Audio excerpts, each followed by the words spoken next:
ഭാഷാ പോരിൽ പിന്നോട്ടില്ലെന്ന് തമിഴ്നാട്. ഉത്തരവുകളും സർക്കുലറുകളും ഇനി തമിഴിൽ മാത്രം ഇറക്കാൻ സർക്കാരിന്റെ തീരുമാനം. സർക്കാർ ഉദ്യോഗസ്ഥർ തമിഴിൽ മാത്രം ഒപ്പിടണമെന്ന് ചൂണ്ടിക്കാട്ടി തമിഴ്നാട് വികസന വകുപ്പ് സെക്രട്ടറിയാണ് ഉത്തരവിറക്കിയത്. മുഹമ്മദ് റഹീസ് ചേരുന്നു ചെന്നൈയിൽ നിന്ന് വിവരങ്ങളുമായി.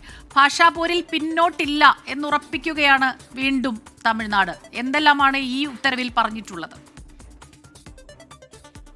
ഭാഷാപോരിൽ ഒരു അടി പോലും പിന്നോട്ടില്ല എന്ന് തമിഴ്നാട് സർക്കാർ വീണ്ടും ആവർത്തിക്കുകയാണ്. അതിന്റെ ഒടുവിലത്തെ ഉദാഹരണമാണ് ഇന്ന് പുറത്തിറക്കിയ ഒരു സർക്കുലർ.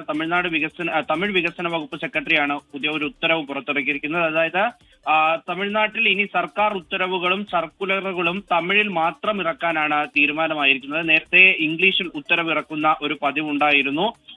ഒരു ഉത്തരവ് തന്നെ തമിഴിലും ഇംഗ്ലീഷിലും ഒക്കെ ഇറക്കുന്ന ഒരു പതിവാണ് ഉണ്ടായിരുന്നത്. പക്ഷേ ഇനി ഉത്തരവുകളും സർക്കുലറും തമിഴുകളിൽ മാത്രം ഇറക്കാനാണ് തീരുമാനം.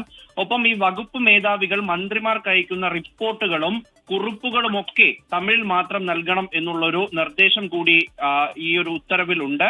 ഒപ്പം ഈ സർക്കാർ ഉദ്യോഗസ്ഥർ തമിഴിൽ മാത്രം ഒപ്പിടണം എന്നൊരു ഉത്തരവ് കൂടി പറയുന്നുണ്ട്. അതായത് ഒരു റിപ്പോർട്ട് തയ്യാറാക്കിയാൽ അതിന്റെ ഒപ്പിടേണ്ടത് ഇനി തമിഴിൽ മാത്രമായിരിക്കണം.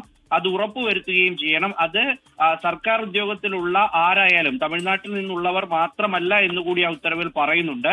ഒപ്പം ജനങ്ങളിൽ നിന്ന് തമിഴിൽ ലഭിക്കുന്ന കത്തുകൾക്ക് തമിഴിൽ തന്നെ മറുപടി നൽകണം എന്നാണ് പറയുന്നത്. അപ്പോൾ തീർച്ചയായിട്ടും കഴിഞ്ഞ ആഴ്ച അമിത്ഷാ ഇവിടെ വന്നപ്പോൾ ഈ പറയുന്ന സർക്കാർ ഉത്തരവുകളും നിങ്ങളുടെ ഒപ്പുകളും ഒക്കെ ഇംഗ്ലീഷിലാണല്ലോ എന്നൊരു പരിഹാസം സർക്കാരിനെതിരെ ആരോപിച്ചിരുന്നു. അത്തരത്തിലൊരു പരിഹാസം ഉണ്ടായിരുന്നു. അതിനൊരു മറുപടി കൂടിയാണിത്. എന്തായാലും ഭാഷാപോര് മറ്റൊരു തരത്തിൽ കൂടി രൂക്ഷമായിക്കൊണ്ടിരിക്കുകയാണ്. ഭാഷാപോര് മറ്റൊരു തലത്തിലേക്ക് കൂടി പോവുകയാണ്. ഉത്തരവുകളും സർക്കുലറുകളും ഇനി തമിഴിൽ മാത്രം ഇറക്കണം. അതുപോലെ സർക്കാർ ഉദ്യോഗസ്ഥർ തമിഴിൽ മാത്രം ഒപ്പിടണം എന്നും ചൂണ്ടിക്കാട്ടുന്നുണ്ട് തമിഴ്നാട് വികസന വകുപ്പ്. മുഹമ്മദ് റഹീസാണ് വിവരങ്ങളുമായി നമുക്കൊപ്പം ചേർന്നത് ചെന്നൈയിൽ നിന്ന്.